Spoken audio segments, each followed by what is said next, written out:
야! 야! 낚시의 목적은 사람을 낚기 위함이었습니다. 그 친구 북한에서 보낸 간첩이라는 거 알고 있었습니까? 간첩으로 위장한 안기부 요원은 미끼였을 뿐 아시다시피 지금 북핵 문제로 대한민국이 큰 위기에 처해 있습니다. 나 그런 거 전혀 모른다. 병철 씨야 모르겠지. 근데 병철 씨 스승인 김장혁 교수는 잘 알고 있어. 최종 타깃은 북한 수뇌부와 긴밀한 관계라는 조선족 출신의 중국 핵물리학자. 그런데 북조선에서 지금도 핵 개발 중이냐 물었어. 마침내 낚아올린 그의 충격적인 한마디. 북조선에선 이미 핵을 가졌습니다. 한반도 최초의 북핵 위기가 촉발된 때는 1993년. 완벽하게 장사치가 돼야 돼. 돈이 안 돼요, 돈이. 적들이 자네 정체를 알아챌 테니까 말이야. 사상 초유의 위협을 저지하기 위해선 무슨 수를 써서라도 북기에 잠입해야 하는 임무. 박석영 선생을 좀 만나고 싶은데 말이오. 이것은 디렉터 스컷 오늘의 영화 공작의 실화입니다. 윤종빈 감독은 늘 흑역사라 불리는 사건들에 관심이 많은 연출가입니다. 이 90년대 범주와의 전쟁부터 조선 말 밀란의 시대까지 그의 영화에서는 역사책 이면의 진실들이 한국 사회를 정의해 왔는데요. 자, 믿기지 않는 실화를 각색한 이 신작에서도 감독은 90년대 한반도를 지배했던 냉전의 공기를 담아내는 연출을 선보입니다. 군 장교 출신 요원 박석영이 안기부 안전가옥으로 호출된 1993년의 어느 날, 저들은 에너지용이라고 주장하지만 플루토늄 처리 기술이 있다면 핵무기로 전환시키는 건 시간 문제야. 당시 그들의 최우선 과제는 영변 핵시설의 실체를 파악하는 것이었죠. 베이징에 있는 북한 대외 경제비 심의처장이야. 리체 또는 리명훈이라고 불리지. 1차 타깃은 중국 내 북한 외화벌이 총책임자 흑금성이라는 암호명을 받은 석영은 무역상으로 신분을 위장하는데, 그로부터 6개월 뒤 아이고, 대라. 오늘도 하루 종일 물건 샘플만 보고 왔습니다. 베이징에선 북한 제품을 찾아다닌다는 한국인 사업가의 소문이 파다하게 돌기 시작하고, 신문 보름 안에 쇼부 치야지. 북측에서도 분명 석영의 존재를 인지했으련만 아직 그들과의 접촉은 요원한 상황. 많이 팠어요. 그렇게 적들이 밑밥을 물기만을 얼마나 기다렸을까? 작전 철수까지 심각하게 고려하던 그때, 왜? 박석영 선생, 내 조선민주주의인민공화국 대외경제위의 리 처장이라고 합니다. 선생을 좀 만나고 싶은데 말이오. 드디어 올 것이 왔습니다. 아, 지금이요? 예, 어디서 볼까요? 지금 당장 호텔 정문 앞으로 나오시오. 뜻밖에도 북측 최고위급 인사가 직접 연락을 취해온 것인데, 장소 바꿉니다. 호텔 뒷문으로 나오시오. 혹시라도 모를 미행을 따돌리려는 심산인지 수시로 경로를 이탈하는 북한산 내비게이션의 안내에 따라 왔던 길도 잊어먹을 만큼 갈팡질팡한 끝에 너는 쭉 걸어오시다 보면은 출구 앞에 고려관이라는 식당에 볼 겁니다. 거기서 뵙겠습니다. 마침내 호랑이굴 한가운데 잠입하는 데 성공한 석영. 딱히 소개해드릴 것도 없고 그냥 리 처장이라고 부르시면 돼요. 여기서 첫 번째 디렉터스 컷이 시작됩니다.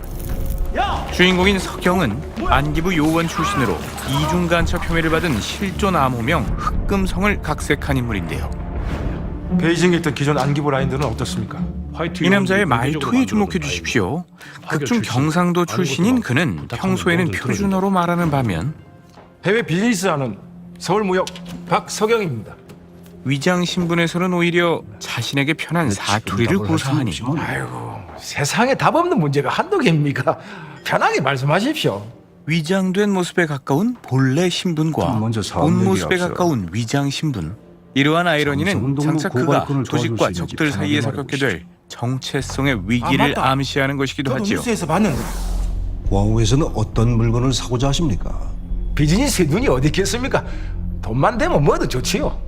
마지막에 요식적인 대화로 서로를 탐색해가던 그 순간 남조선 정보를 넘겨줄 수 있겠어. 훅 치고 들어오는 상대의 본색? 아니, 어쩌면 이건 테스트일지도 모를 터. 과속하다가 탈선해서 이제 농담까지 하시네. 예. 아는 것에 있어서 최대한 성의 표시만 해주셔도 만족하겠습니다. 하지만 그냥 떠보는 수준은 아닌 듯합니다. 이 부탁했던 문건들이야. 성의만 표시하란 말에 그들의 진위가 분명히 있을 겁니다.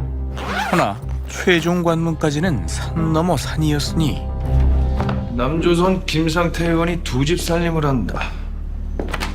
상대는 테넌트 안수진. 이번엔 고위부 소속 정 과장이 서경을 상대하는데 안수진이가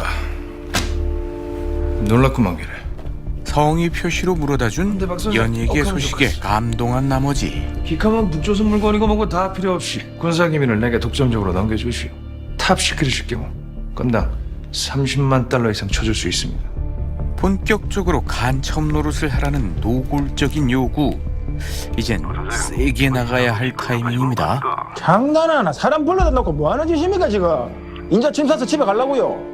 그럼 집에 가시기 전에 배하니까 30분 뒤에 스카이라운지에 있는 중국 식당에서 뵙겠습니다. 주도권 탈환과 함께 드디어 본론으로 들어갈 차례. 허나 몸수색이 삼엄하리란 것은 불보듯 뻔한 노릇. 빵 갔죠 이거. 한치의 흐트러짐도 없이 긴장의 끈을 놓아서는 안 되는 중요한 작전이건만 수리야, 왔으면 가는 게 예의지요. 와, 이런 얘기까지 해야 돼. 사실 제 아버지 술 때문에 돌아가셨습니다. 절대 술 처먹지 마라.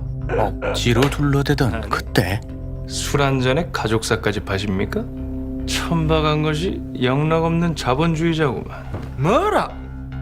야, 너 지금 뭐라 했어? 뭐 내 부모님을 팔아? 진짜 보자 하니까 야이 황마 진짜. 두려움을 맛봐야 겸손하겠어?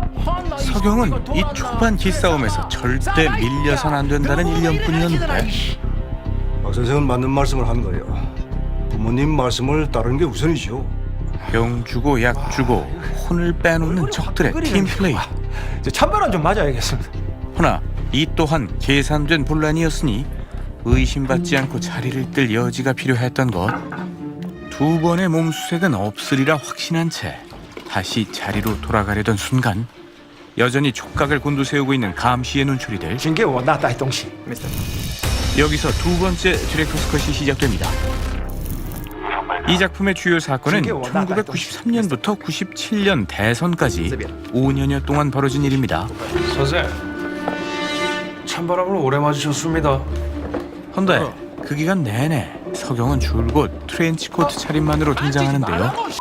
계절감을 지워버린 그의 의상에는 감독의 의도가 담겨있으니 외화머리는 저장동지의 일인 거고 고화국 수호는 내일이오. 수색하라.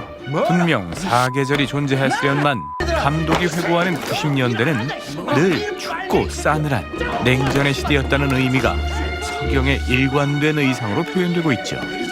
선생님이 좋아하시는 비즈니스. 전대미문의 한반도 위기 앞에 시간은 촉박하기만 하고 그럼 저희 쪽에서는 아연이나 철강 같은 광물 수입도 괜찮은데. 꾸며낸 낯빛과 위장된 웃음 뒤에서 시시각각 찰나의 암투를 반복해야 했던 냉전의 시대. 박 선생이 평양으로 와주셔야 되겠습니다. 마침내 찾아온 천재 일우의 기회. 하지만 만약 자네 정체가 탄로나 억류당했을 경우 스스로 결단한 행동해.